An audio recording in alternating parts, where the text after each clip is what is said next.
What's good, y'all? Welcome to another episode, and today we are talking about cheap Porsches you could own. Okay, we know Porsches as a whole is one of the craziest brands, one of the craziest driver car brands that you could actually be a part of, and we want a piece of the pie. You feel me? We want something that's technically budget friendly and not over $100,000 to get into. So this list right here, if you thinking about it, is going to definitely push you in the right direction and have you on your next Porsche ASAP. But let's talk about it. Bring it in.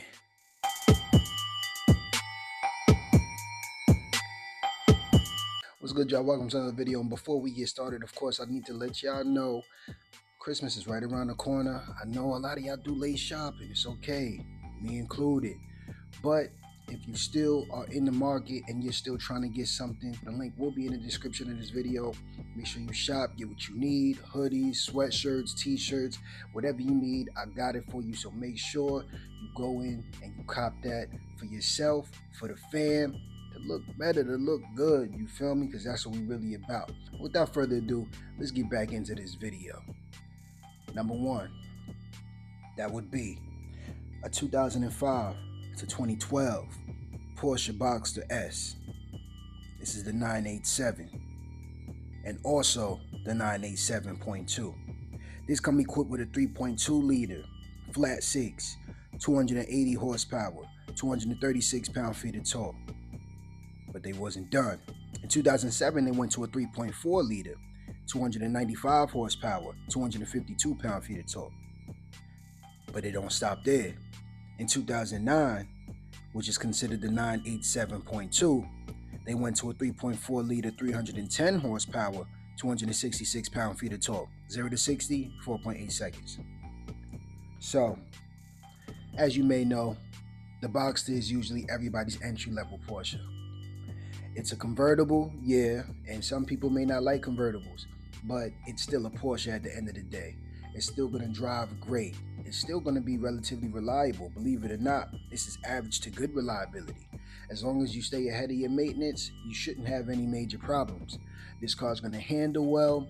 You're going to enjoy it every time you're driving it. And of course, it's manual. It's a Porsche. You see what I'm saying? So you're switching through them gears. Let the sun beam on you when it's them nice sunny days. But if it's cold out, put the top up, put the heat on, and you still having fun. You see what I'm saying? Like, you really can't go wrong with that. This car's gonna handle all your needs. It's not practical, but what are we looking for practicality for if we cop in a Boxster? You feel me? This is something that you're gonna enjoy and you're gonna like. Trust. Issues that you may run into is the IMS bearing. That's one of the main issues with this car. You want to make sure that you check into that. Older vehicles is going to have that more often than the newer ones. If it was me, I would recommend y'all get into possibly a 06 to 07, just towards the later years. You'll avoid a lot of those other issues that come along with it. But still, either or, you can't go wrong with any of these generations. They all going to handle well. They all going to be reliable relatively as long as you keep up with it. Make sure you check the Carfax. Make sure they did their proper due diligence on keeping the car up to date with all of the issues and requirements needed for this car to run good. So definitely check into that, but that's number one on the list. But let's move on. Number two, that would be a 2008 to 2010 Porsche Cayenne Turbo. It's the 957 facelifted version. This comes equipped with a 4.8 liter V8, 500 horsepower, 516 pound-feet of torque. 0 to 60, what we talking? 4.8 seconds. So this right here is if you need space, y'all. If you need space and you got a family and you still got an itch to jump in a Porsche, this is going to be the perfect vehicle for you. Okay? You got the power. You got the practicality. Some people wasn't too crazy about the look, but I mean, I don't mind the look too much. And maybe you don't either. And if you do, there's a little money that you could spend. Well, let's not say little, but there's money that you could spend on this vehicle to just give it that modern look, to make it look even newer than what it did previously, and to give it a look that's kind of authentic to you or what you like. You see what I'm saying? That's the beauty of modern vehicles. You see what I'm saying? And adding your little touch to it. So I think this is really a good car overall. It has average reliability, believe it or not. But of course, it's a Porsche. It is going to be expensive to maintain, just like every other car on this list. But one thing's for certain, it's going to be worth it. Okay? One of the best handling SUVs you're going to jump in. You got all the buttons. The interior is crazy. Exterior still look good enough for you to feel good in. And it's just official. It's a Porsche. You know, you can't go wrong with the Porsche. Issues that you may run into is a camshaft bolt failure, air suspension issues, and it just has complex electronics. Okay, there's a lot of buttons, a lot of electrical equipment that can go wrong. So, of course, you buying this second hand, third hand, fourth hand, make sure these issues have been addressed. And if they haven't been, just keep a couple dollars aside, keep a couple thousand aside, where you can definitely invest in this car if you need to. Anytime it messes up or goes down, you don't want this car to be sitting in the driveway not just collecting dust. You see what I'm saying? You don't want this car to be a dust collector. You want this car to be a driver's daily, okay? A daily driver. You need to be in this car at all times with a smile on your face, in a big SUV with the fam in the back if they want to experience the fun with you. You feel me? And if they don't, you do it by yourself. Either or, you can't go wrong. So that's number 2. But let's move on. I'm going to throw y'all off with this one. That would be a 1982 to 1989 Porsche 928. This come equipped with a 4.5 liter V8, 220 horsepower, 245 pound-feet of torque. But that wasn't it. They switched it. In 1983, they moved to a 4.7 liter V8, 234 horsepower, 263 pound-feet of torque. But it don't stop there. In 1985, they went to 288 horsepower and 302 pound-feet of torque. You thought we was done though, didn't you? No. Now we go to 87. They came with a 5 liter V8, 316 horsepower, 317 pound-feet of torque. 0 to 60, what we talking? 5.1 seconds. Yeah, we went back with it, y'all. We're going back to the classics now. This car right here was notoriously known for having a V8 and a great sound. It was different. Now, in the beginning stages of this vehicle, people was looking at it sideways, like, yo, why you got the engine in the front? You know, until they heard it, until they drove it. Then it was like, yo, I get it now. I understand it now. You feel me? This car was always underrated to a level, you know, because people liked it, but they was unsure of it because it wasn't the traditional 911. It wasn't the traditional Porsche formula that they usually followed. So this car kind of went under the radar from that aspect. And you had a lot of people that liked the timeless design and a lot of people who didn't. You know, it did have a different type of shape comparison to the other Porsches around this time and beyond. But this is still an authentic classic Porsche. If you jump in this, the true Porsche fanatics that been following Porsche for decades, they're gonna know what you got and they're gonna appreciate what you got. But if you're dealing with just modern day time Porsche fans, they might look at you like, you know, what is this? They don't know the history, and that's fine. Let them learn, okay? That's gonna be on their time to get it. But this car right here, you're gonna have fun with it. Now, of course, it's old, so you're gonna really have to be on point with the maintenance and making sure that things were addressed in the beginning. Not even in the beginning. You want to make sure things were addressed relatively sooner than later as far as time goes when you jump into one of these. Issues that you can run into is thrust bearing failures and of course electrical issues. Fun fact, this was the first production car with bumpers hidden under the plastic. You feel me? That added more, I would say, rigidity when it comes to accidents and being able to sustain better issues when it comes to that. This car has some history with it. Reliability is average. It could be good if you keep up with it. So this is still a good car for y'all to jump in. It's going to be relatively cheap, especially. Check the market on these, okay? You'll be surprised. It's still a Porsche at the end of the day.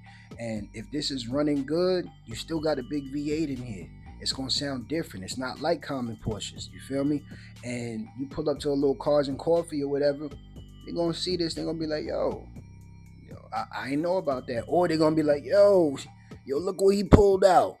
Look what he did. You feel me? They're gonna appreciate that. So make sure you take a look at that. And if it fits your budget, jump in. But let's move on. Number 4, that would be a 2010 to 2013 Porsche Panamera S. This is the 970. This came equipped with a 4.8 liter V8, 400 horsepower, 369 pound-feet of torque. 0 to 60, what we talking? 5.2 seconds. We back to Panameras, y'all. Okay? We back to Panameras, but ain't nothing wrong with a Panamera. This is an opportunity now for you to jump in. Let's say you do got a small family, okay? You got a small family, maybe one kid, maybe two. You can get one of these, okay? The market is good for these right now. And of course, yes, it's going to be expensive to maintain, but these cars really wasn't too bad. They got average to good reliability, okay? Things you expect to be crazy or wrong with them isn't really not that bad. Issue that you may run into is the camshaft adjuster, the PCM, rear spoiler issues, and the auxiliary cooling pump. Okay, so these are main issues that you may run into, but they're still not super crazy. Yes, everything is going to be expensive, like we mentioned before, but it's still a Porsche at the end of the day. Yeah, it has 4 doors, but it's going to handle like it got 2. Okay, it's going to handle like it got 2.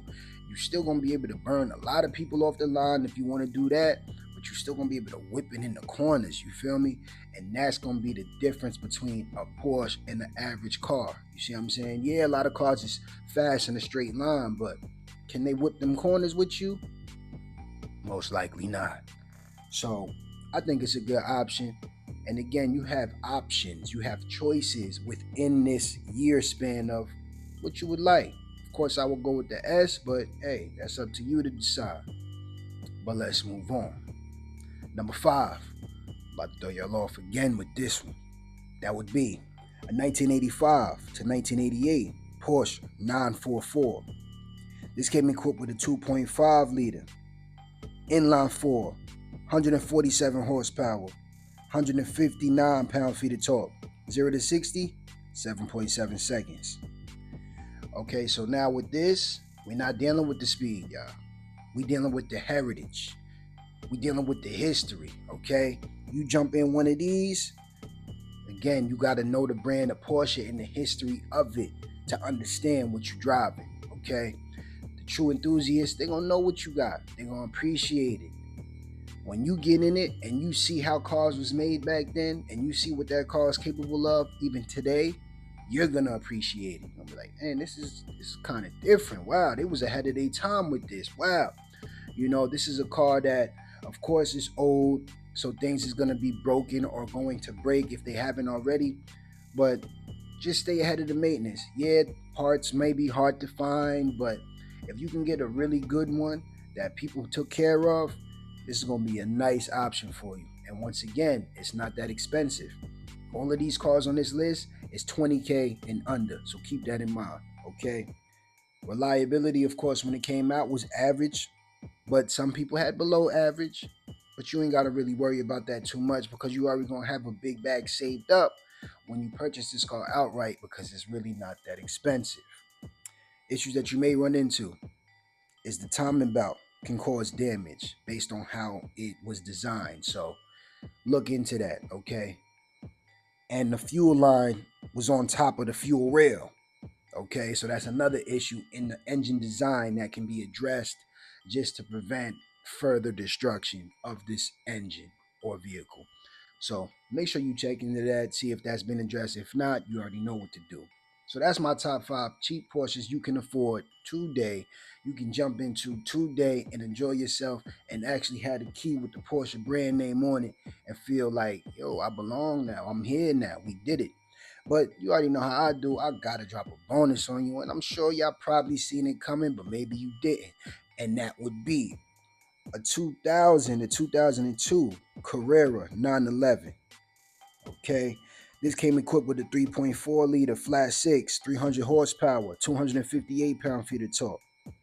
But we not done.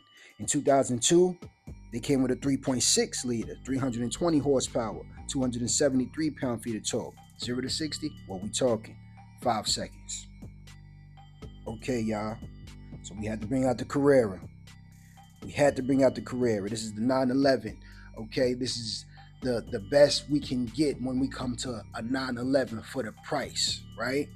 Jump in this can be the entry level, our first taste of 911, of a Porsche that has so much history behind it, of a car that is a true driver's car that drives like it's meant to be driven on track, on the tight, windy roads. This is the car for you. You jump in this, you're gonna enjoy it every time, gonna have a smile on your face. That is a fact. Reliability is actually good as well. So we're dealing with a car that's reliable, it look good, it drive good, it sound good, and people respect it when they see it. What else can we ask for? What more do you want from me? You feel me? Like, yo, this right here is gonna be legit for you. I promise you that. And again, for the price that you can get these right now, you legit, okay? Issues that you may run into is the IMS bearing failure, okay?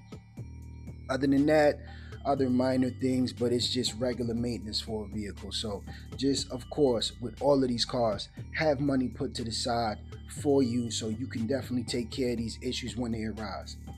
But just like that, that's my list. And before I finish this video, y'all just gotta understand. I done had some people in the comments like, yo, what are you doing? Yo, why are you putting them on this? Yo, stop. Yo, the price is gonna jump. You gotta understand, y'all, this is something that I've done for years, right? I'm always looking for the best deals because I appreciate cars in general.